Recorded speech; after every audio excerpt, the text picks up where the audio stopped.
Burger കിങ്ങിലും മറ്റുള്ള ജോലികളും ഒക്കെ ചെയ്താണ് എൻ്റെ ഫീസും ഒക്കെ കൊടുത്തത്. അങ്ങനെ ഇരിക്കുന്ന സമയത്താണ് എൻ്റെ ഒരു മ്യൂച്വൽ ഫ്രണ്ട് മുഖാന്തരം എൻ്റെ ഫ്യൂച്ചർ വൈഫിനെ,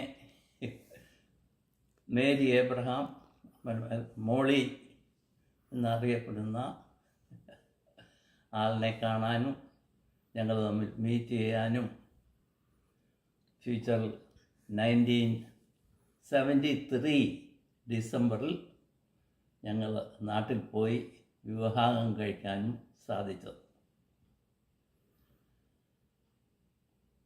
തിരികെ വന്ന് ഞങ്ങളുടെ കുടുംബജീവിതം ന്യൂജേഴ്സിയിലാണ് ആദ്യം തുടങ്ങിയത്.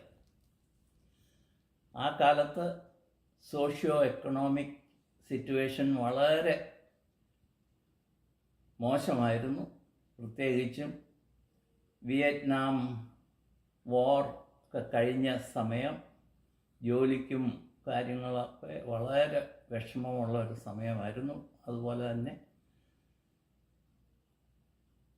മോളിയെ സംബന്ധിച്ച് ഒരു നേഴ്സ് ആയിരുന്നതുകൊണ്ട് ജോലിയുടെ കാര്യത്തിൽ യാതൊരു കുഴപ്പവുമില്ലായിരുന്നു. പക്ഷേ എന്നെ സംബന്ധിച്ച് അത് വളരെ പഠിക്കുകയും അതിനോട് അനുബന്ധിച്ച് ജോലി ചെയ്യുകയും പിന്നെ ഒരു കുഞ്ഞുണ്ടായി ഉടനെ കൂടുതലും ഫിനാൻഷ്യലി മറ്റുള്ള റെസ്പോൺസിബിലിറ്റീസൊക്കെ കൂടിയപ്പോഴത്തേക്ക് വളരെ വിഷമമായിട്ടുള്ള ഒരു സ്റ്റേജായിരുന്നു. പക്ഷേ ദൈവം ഞങ്ങളെ മുമ്പോട്ട് പോകാൻ ഉള്ള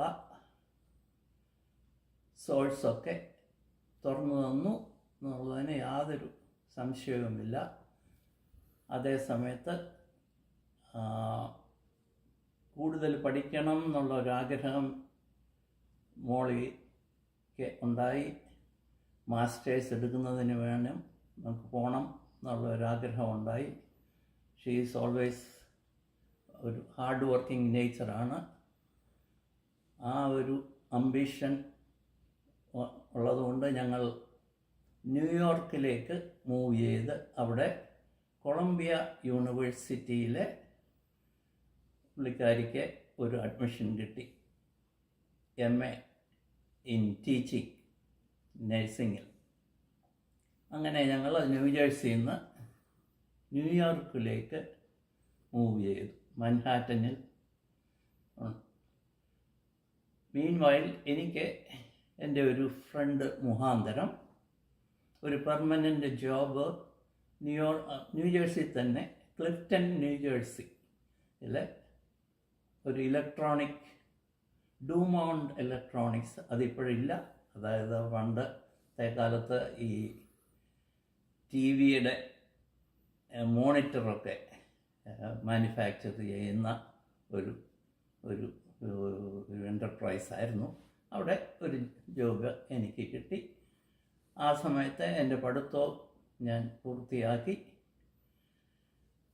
എന്നും കുഞ്ഞിനെയും കൊണ്ട് ന്യൂയോർക്കിൽ നിന്ന് ന്യൂജേഴ്സി വന്ന് ബേബി സിറ്റിങ്ങിനും നഴ്സറി സ്കൂളിലും അഡ്മിറ്റ് ചെയ്ത് ഞാൻ അവിടെ ജോലിയും ചെയ്ത് തിരികെ ന്യൂയോർക്കിൽ പോയി. മീൻവൈൽ മൗണ്ട് സൈനായി ഹോസ്പിറ്റലിലായിരുന്നു മോളിയുടെ ജോലി. അവിടെ താമസിച്ചുകൊണ്ട് കൊളംബിയ യൂണിവേഴ്സിറ്റിയിൽ പഠിക്കുകയും ചെയ്തുകൊണ്ടിരുന്നു. അങ്ങനെയാണ് ന്യൂയോർക്കിലെ ജീവിതം മുമ്പോട്ട് പോയിരുന്നു. ആ സമയത്ത് അവിടെ പള്ളി വലുതായിട്ട് ഓർഗനൈസ് ചെയ്തിട്ടില്ലായിരുന്നു. മർത്തോമായും CSIയും കൂടെ കമ്പൈൻഡ് ചെയ്തിട്ടുള്ള ഒരു കോൺഗ്രിഗേഷനായിരുന്നു അവിടെ ഉണ്ടായിരുന്നത്. വല്ലപ്പോഴും ഒക്കെ അറ്റൻഡ് ചെയ്യുന്നു, അങ്ങനെ ഒക്കെ ഉള്ളായിരുന്നു. അങ്ങനെ ഒരു റെഗുലറായിട്ട് ഞങ്ങൾ ഇൻവോൾവ്മെൻ്റ് ഒന്നും പള്ളിയുമായിട്ടൊന്നും ഇല്ലായിരുന്നു. അങ്ങനെ പുള്ളിക്കാരുടെ പഠിത്തവും എല്ലാം കഴിഞ്ഞിട്ട് ഞങ്ങൾ 1979 ഒക്ടോബറിൽ 1979 ഒക്ടോബറിലാണ് ഞങ്ങൾ ഹ്യൂസ്റ്റണിലേക്ക് മാറുന്നത്. കാരണം അവിടുത്തെ കൊടും തണുപ്പും ഒന്നും സഹിക്കാൻ മേലാതെ വന്നു. പിന്നെ ഇവിടെ ഓൾറെഡി ഞങ്ങളുടെ ചില പരിചയക്കാരും ഫ്രണ്ട്സും ഒക്കെ ഓൾറെഡി വന്നു. അവരുടെ നല്ല റിപ്പോർട്ടൊക്കെ കിട്ടി. ഇവിടുത്തെ വെതറും നാട്ടിലെ പോലുള്ള സാഹചര്യവും ഒക്കെയാണെന്നൊക്കെ കേട്ടപ്പോഴത്തേക്ക് ഞങ്ങൾ ഇങ്ങോട്ട് പോരാൻ അങ്ങ് നിശ്ചയിച്ചു. So we have move to Houston in 1979. അന്ന് മുതൽ ഞങ്ങൾ ഇവിടെ മിസ്സൂറി സിറ്റിയിലെ റെസിഡൻസാണ്. മിസ്സൂറി സിറ്റിയിൽ വന്നപ്പോഴും മോളിക്ക് ജോലിക്ക് യാതൊരു കുഴപ്പവുമില്ലാതെ ആദ്യം VA ഹോസ്പിറ്റലിൽ ഒരു കുറച്ച് നാളായിട്ട് ജോലി ചെയ്തു. പിന്നെ പുള്ളിക്കാരി MD ആൻഡേഴ്സണിൽ കണ്ട് അവിടെ ആയിരുന്നു. എനിക്ക് ഇവിടെ വന്നപ്പോഴും തക്കതായ ഒരു ജോലി കിട്ടാൻ ആദ്യമേ വളരെ വിഷമമുണ്ടായിരുന്നു. അതായത് ഇവിടെ വന്നപ്പോഴും ഈ ഹൗസിംഗ് റിസഷനും അങ്ങനത്തെ ഓരോരോ പ്രോബ്ലങ്ങൾ വന്നു. എന്നാലും ദൈവത്തിൻ്റെ കൃപ കൊണ്ട് ഞങ്ങൾക്ക് മുമ്പോട്ട് പോകാനുള്ള പ്രാപ്തി കഴിവുകളും ഒക്കെ ഉണ്ടായി. അങ്ങനെ എനിക്കും ഒരു ജോലി കിട്ടി. അങ്ങനെ ഒരു വീട് ഒരു വർഷം കഴിഞ്ഞപ്പോൾ തന്നെ ഒരു വീട് വാങ്ങിക്കാനും മുമ്പോട്ട് പോകാനും ഒക്കെ സാധിച്ചു. അങ്ങനെയാണ് ഇവിടെ ഒരു CSI കോൺഗ്രിഗേഷൻ ഉണ്ടെന്ന് അങ്ങനെ 2-3 ഫ്രണ്ട്സൊക്കെ പറഞ്ഞു.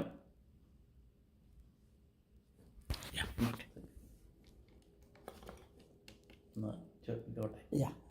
ഒന്നുമില്ല. മറ്റുള്ളവരുടെ പേര് ഓക്കെ. അങ്ങനെ പ്രയോജനപ്പെട്ടു, ഒരു സംശയവുമില്ല.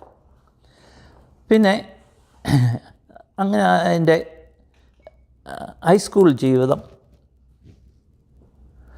കൂടുതലും സ്പോർട്സിൻ്റെ കാര്യത്തിലായിരുന്നു അന്ന് ഞാൻ കോൺസെൻട്രേറ്റ് ചെയ്തിരുന്നത്.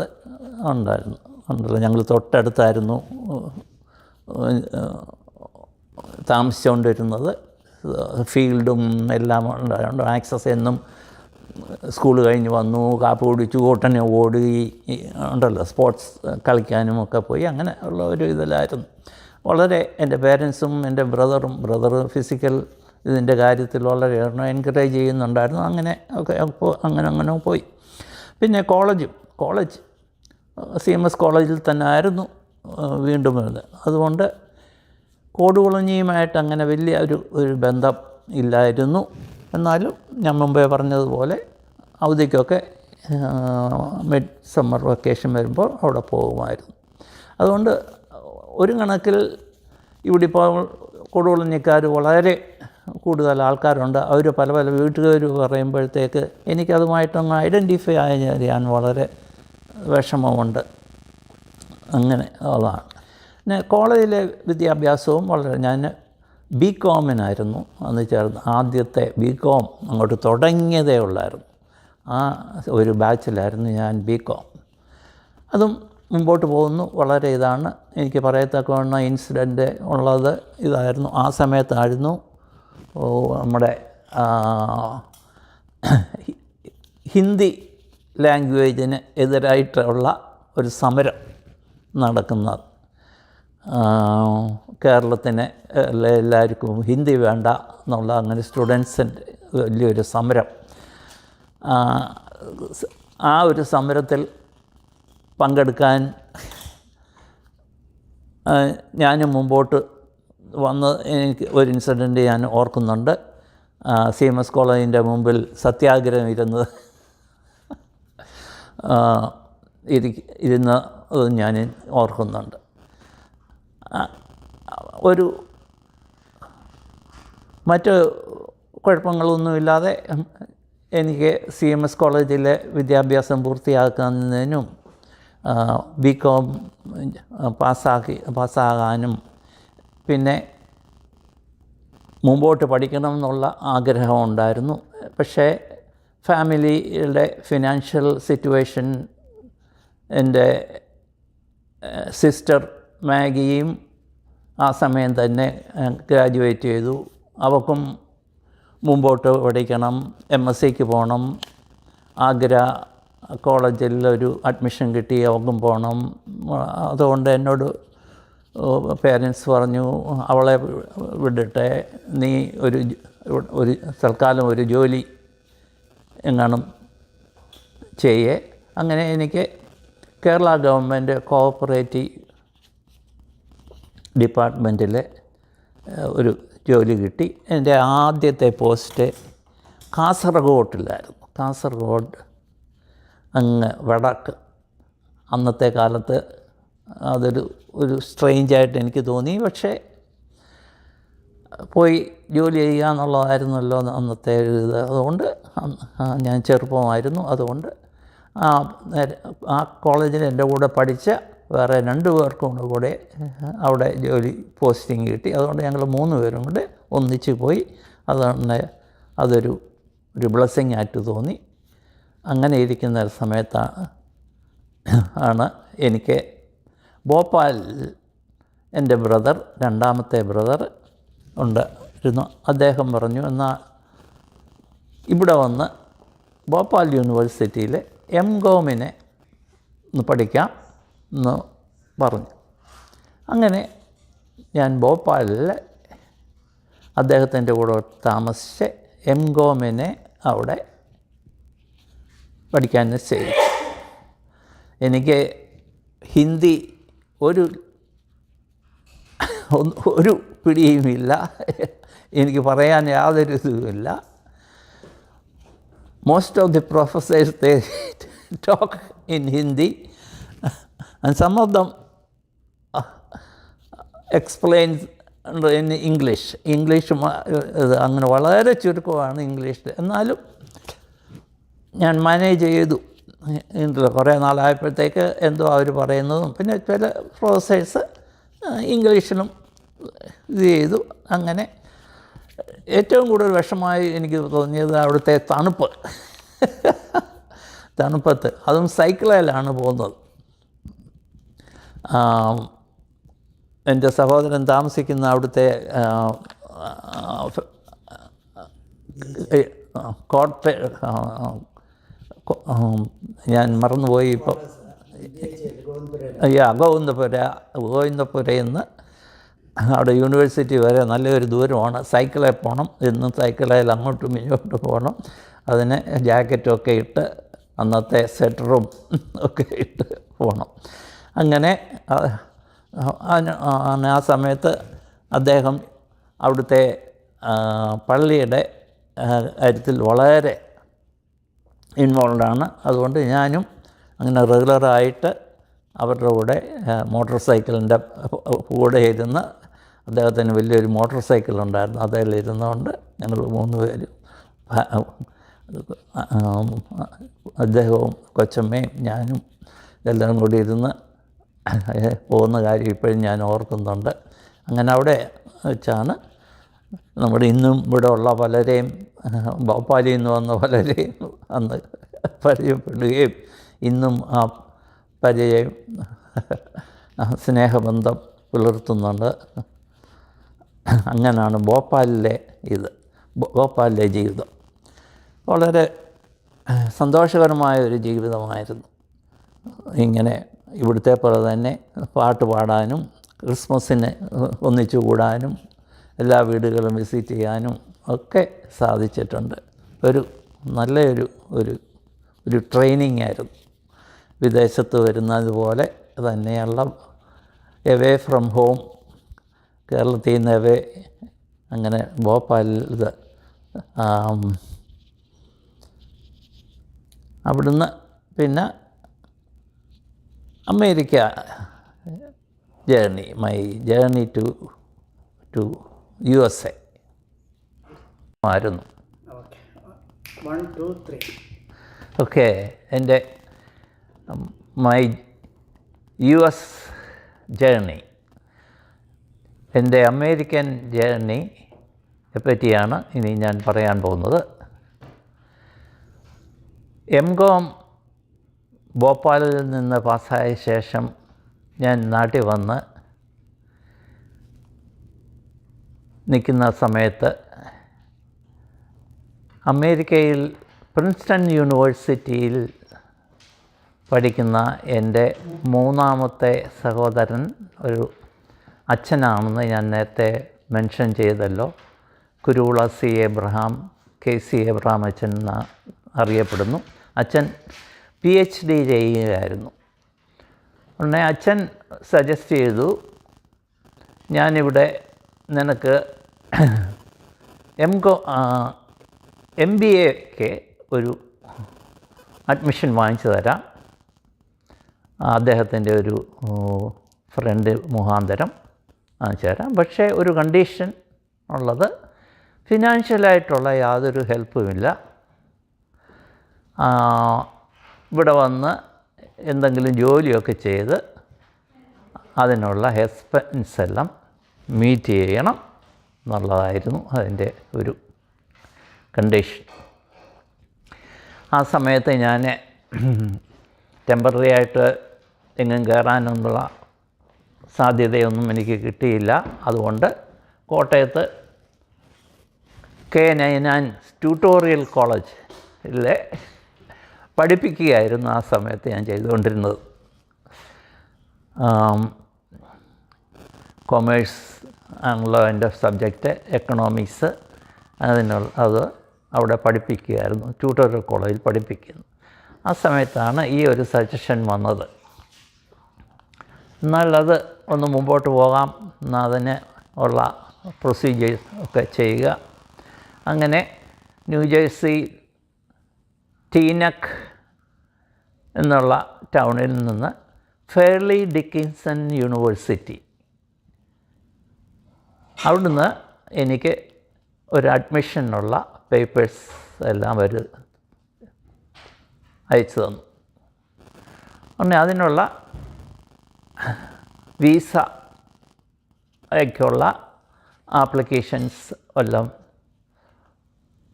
ഒരു കോട്ടയത്തുള്ള ഒരു ട്രാവൽ ഏജൻസ് മുഖാന്തരം എല്ലാം വരുത്തി അതെല്ലാം ഫില്ല് ചെയ്ത് അയച്ചു കൊടുത്ത്, ഉടനെ അതിൻ്റെ കണ്ടീഷൻ അനുസരിച്ച് ആദ്യം TOEFL എക്സാമിനേഷൻ എന്നുള്ള ഒരു എക്സാമിനേഷനുണ്ട്, ഇംഗ്ലീഷ് പ്രൊഫഷൻസി എന്നുള്ള എക്സാമിനേഷൻ. അത് എഴുതി, അത് ബേർലി പാസ്സായെന്ന് പറയാം. അതിൻ്റെ റിസൾട്ട് അത് കഴിഞ്ഞിട്ട് ഉള്ള ഹാർഡ് പാർട്ട്, ഇൻ്റർവ്യൂവിന് വിളിച്ചു കോൺസുലേറ്റിൽ.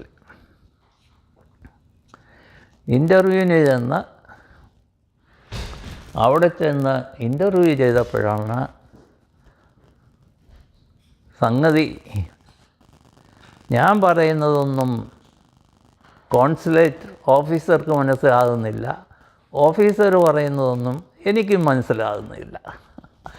അങ്ങോട്ട് എന്നോടൊന്ന് ആരോ പറഞ്ഞു, നിനക്ക് മനസ്സിലായില്ലെങ്കിൽ പാടൻ മീ എന്ന് പറയും. അങ്ങനെ 3 വട്ടം പറഞ്ഞപ്പോഴത്തേക്ക് അയക്ക് പിടി കിട്ടി. ഇവൻ USA വിട്ടാൽ ഒരു സംഗതി നടക്കുകയില്ല. അങ്ങനെ വിസ ആദ്യത്തെ പോക്കിൽ റിജക്റ്റ് ചെയ്തു. ഡിസപ്പോയിൻറ്റഡായിട്ട് നാട്ടിൽ വന്നു. എൻ്റെ പേരൻസിനും എല്ലാവർക്കും വളരെ സങ്കടമായി. ഇനി എന്തോ ചെയ്യാനാ. കോട്ടയത്ത് എൻ്റെ ഫാദറിന് ചില ഇൻഫ്ലുവൻസൊക്കെ ഉണ്ട്. ബിഷപ്പിൻ്റെ അടുത്ത് അന്ന് നമ്മുടെ MM ജോൺ ബിഷപ്പായിരുന്നു ബിഷപ്പ്. അന്ന് അച്ചാനുമായിട്ട് വളരെ ക്ലോസ് റിലേഷൻഷിപ്പുണ്ട്. ബിഷപ്പ് പറഞ്ഞു, ഞാനൊന്ന് നോക്കട്ടെ എന്ന് പറഞ്ഞൊരു എഴുത്തൊക്കെ എനിക്ക് ഒരു റെക്കമെൻഡേഷൻ എഴുത്തും അദ്ദേഹത്തിൻ്റെ ഒരു കസിൻ ചെന്നൈയിലെ പാരി ഈ മുട്ടായി കമ്പനിയുടെ ഒരു MD ആണ്, മാനേജിങ് ഡയറക്ടർ. അദ്ദേഹത്തിനും ഒരു എഴുത്ത് എഴുതി, ഇങ്ങനെ നമുക്ക് വേണ്ടപ്പെട്ട ഒരാളാണ്, എനിക്ക് എന്തെങ്കിലും കൗൺസിലേറ്റിൽ വല്ല ഇത് റെക്കമെൻഡേഷൻ കൊടുക്കാനോ പറ്റുമെങ്കിൽ ചെയ്യേ എന്ന് പറഞ്ഞിട്ട് എഴുത്ത്. അങ്ങനെ എന്നെ രണ്ടാമതും ഇൻ്റർവ്യൂവിന് വിളിച്ചു. ദൈവകൃപയാൽ അന്നത്തെ റിയാക്ഷനും ആദ്യത്തേതും വെച്ച് നോക്കുവാണെങ്കിൽ വളരെ ഫേവറബിളായിട്ട് എനിക്ക് തോന്നി. എനിക്കും ഒരു കോൺഫിഡൻസ് കൂടി. അങ്ങനെ ആ സമയത്ത് രണ്ടാമത്തെ പോക്കിൽ എനിക്ക് എൻ്റെ വിസ അപ്രൂവ് ചെയ്ത് കിട്ടി. സ്റ്റുഡൻറ്റ് വിസയൊക്കെ സീലടിച്ച് തന്നു. അതും കൊണ്ട് അന്നത്തെ വരുന്നവർക്കെല്ലാവർക്കും ഒരു ചെസ്റ്റ് എക്സ്റേ എടുക്കണം. ഈ കോൺസുലേറ്റ് അപ്പോയിൻ്റ് ചെയ്തിരിക്കുന്ന അസൈൻ ചെയ്തിരിക്കുന്ന ഡോക്ടേഴ്സിൻ്റെ അടുത്ത് പോയി അവർ എക്സാമിൻ ചെയ്ത് അവർ സർട്ടിഫൈ ചെയ്തിരിക്കുന്ന റേഡിയോളജിസ്റ്റിൻ്റെ അടുത്ത് പോയി എടുക്കണം. അങ്ങനെ ചെന്നൈയിൽ അതിനുള്ള ഒരു ഇതിൽ പോയി എടുത്തുകൊണ്ട് വന്നു. അതിൻ്റെ വലിയൊരു എൻവലപ്പുണ്ട്, അതും കൊണ്ട് വേണം, അത് നമുക്ക് തുറക്കാനും പറ്റുകയില്ല, ഒന്നുമില്ല. അത് ഇവിടെ വന്നിറങ്ങിക്കഴിയുമ്പോൾ മാത്രമേ അത് അവർക്ക് മാത്രമേ തുറക്കാൻ പറ്റുള്ളൂ. അങ്ങനെ 1970 ജാനുവരി 18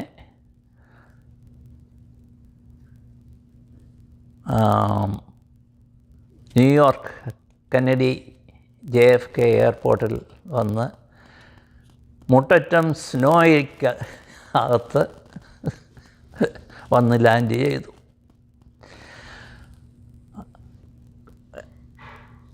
അത് എൻ്റെ സഹോദരൻ, അദ്ദേഹത്തിൻ്റെ ഒരു കൂട്ടുകാരനും കൂടിയാണ് അന്ന് എയർപോർട്ടിൽ വന്നത്. കൂട്ടുകാരൻ്റെ കാറിൽ അത് ആദ്യമായിട്ട് ഞാൻ സ്നോ കാണുന്നത് അന്നാണ്. അത് മാത്രമല്ല, ആ സ്നോയിൽ കാറ് തള്ളിയതും അന്നാണ് ആദ്യമായിട്ട്. അങ്ങനെ പല പല എക്സ്പീരിയൻസ് ജീവിതത്തിൽ അന്നുണ്ടായി. ആദ്യമായിട്ട് വന്ന് ലാൻഡ് ചെയ്തപ്പോൾ സ്നോ കാണാനും സ്നോയിൽ കൂടെ കാറ് തള്ളാനും ഉള്ള സാധിച്ചു. അങ്ങനെ അതെൻ്റെ അമേരിക്കൻ ജീവിതം തുടങ്ങുന്നത് തന്നെ.